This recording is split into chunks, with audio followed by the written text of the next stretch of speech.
After taking over a dog boarding facility 6 years ago, I thought I was pretty good at reading and managing dogs. So after adopting an energetic Kelpie cross, who had been stuck in a Central Coast pound after being picked up by the ranger as a stray, pretty much my first out-of-home adventure was the local off-leash dog beach. Little did I realise, my little mate had zero recall, a well-developed prey drive, and was pretty much the fastest thing on four legs at the beach that day. As soon as I'd let him loose, he shot off at full speed towards a poor lady and her husband out on the beach, walking a small fluffy dog and minding their own business. Colin charged straight for the poodle. The lady swept him up into her arms. Colin leapt up to investigate, and her poor husband panicked and did the only thing he could do in the circumstances, I guess, which was to give Colin a sharp kick to the ribs in an attempt to keep his wife and fluffy dog safe. At the time, I went full tiger mum and yelled and swore at the man, but it later struck me that I completely misjudged the level of control that I had over my new best mate. Also, that I owed the man and his wife an apology. Colin is now a pretty well-adjusted dog with whom I can do all sorts of fun stuff, although he does still have his moments of doing exasperating things. A few years on, I now realise that I'm not the first and won't be the last person to misjudge the level of control that I have over my dog. And over my years at the kennels, I spoke to many people who were making similar mistakes. It's not our fault. With so much information now available to us, we watch what we want to see and read what we want to hear. But none of this is necessarily what we need to see and hear in order to have the type of life with our dog that we really want to have. Now, a few years later, I have two great little dogs that can come out and about with me and no longer drag me over to the neighbours' dogs when they're barking at us and running up and down the fence line. But if I could go back in time, there are some crucial things that I would have done differently. My biggest mistake with Colin, who was almost a year old when we first got him, was to put him straight in with one of my established dog friend groups at our daycare. The result was that he was immediately overwhelmed and likely still suffering trauma from his extended stay at the pound. And he ended up cowering under a chair while the regulars literally ran rings around him. We're constantly told by the internet to socialise our dogs by taking them to hectic places like the dog park or daycare, both of which are great resources if you tackle them properly, but are definitely not the place for the type of baptism of fire that I gave to Colin. For Colin, me taking this sort of approach was a betrayal of his trust in me as his new owner, and there is no doubt that it damaged our relationship in its early days. Then, late in 2019, we adopted a new Kelpie pup called Chilli. I had everything planned out to do her socialisation properly, but then COVID happened and our world became much, much smaller.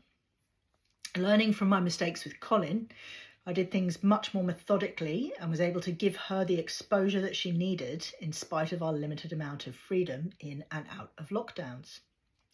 When you can confidently take your dog out and about with you to new places and to see new things, they become much more tolerant of weird and unusual situations. It's really liberating. But first, you need to establish a proper relationship with them so that they trust and respect you and genuinely want to be with you rather than carrying on like pork chops, lunging and barking at the weird-looking dog in the tools aisle at Bunnings.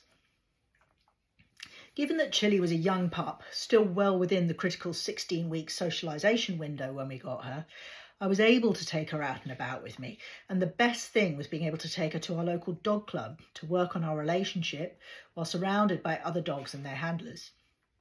Of course, now when she sees a human without a dog attached, she thinks they're missing their dog limb or something. But other than that, she's pretty much the perfect little dog. So many pups that were born in early 2020 and during the COVID lockdowns missed out on basic human socialisation. Many of them struggle to this day with people coming to the house, but it's not their fault or yours. It's just another example of how important it is to do puppy socialisation properly before the 8 to 16 week window closes and they're not able to adjust so well to new situations. But even if you adopt an adult dog and you don't know what their past history is, the great news is that it's never too late to help them to improve their social skills and resilience in the face of new experiences. You just need to make sure to do things the right way and in the right order.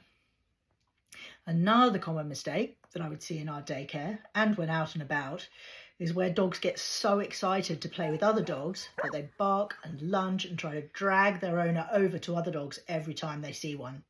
It's common in puppy schools to let the whole group of dogs rumble together under supervision. But when right from the start we're encouraging our rambunctious puppies to greet and wrestle every dog they encounter, it's no wonder that every dog they see becomes a hugely exciting thing in their world. If you're lucky, your 6-month-old adolescent dog encounters a fair and well-adjusted older dog who politely tells them to pull their neck in and learn some manners. If you're unlucky, your pup picks the wrong dog for a playmate and ends up mugged and traumatised. The problem begins when we go out of our way to make interaction with other dogs the most rewarding thing in our dog's life, and when we aren't able to get our dog's attention when it matters the most. Remember that frustration can very easily tip over into aggression, just as insecurity can evolve into bullying. We need our dogs to be able to listen to us when they're on the cusp of making a bad choice, and we need to ask them to trust in what it is we're asking them to do. With Colin and the mob of daycare regulars, I presented a really challenging situation to him when I simply hadn't equipped him to be able to cope. Putting him straight in with an established pack of daycare dogs without having the language to coach him through that sort of situation was setting him up for failure. It was my failure. Now he's a well-adjusted dog with some dog friends, but he now understands that he doesn't need to engage with every dog he sees. With Chilli, our post-COVID community dog club outings taught her that there are always other dogs out and about, in such a way that they just blend into the background. We would do our thing and they would do theirs. When we got to know other club dogs and their owners, we did take the opportunity to play. But it wasn't her expectation that every time she saw another random dog, it was an excuse to go wild, or alternatively, to be afraid. With both of my dogs, we pass other dogs all the time now, but now I've taken the steps to ensure that I'm the most engaging thing to them at that moment in time.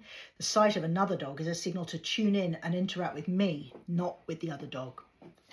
Of course, not all dogs are equally social, just like not all humans are equally social. If you've got a social butterfly of a dog, maybe a crazy Groodle or a cheerful Labrador, you're going to be dealing with boisterous frustration as they or you fight the urge to launch into a game of chase or WrestleMania.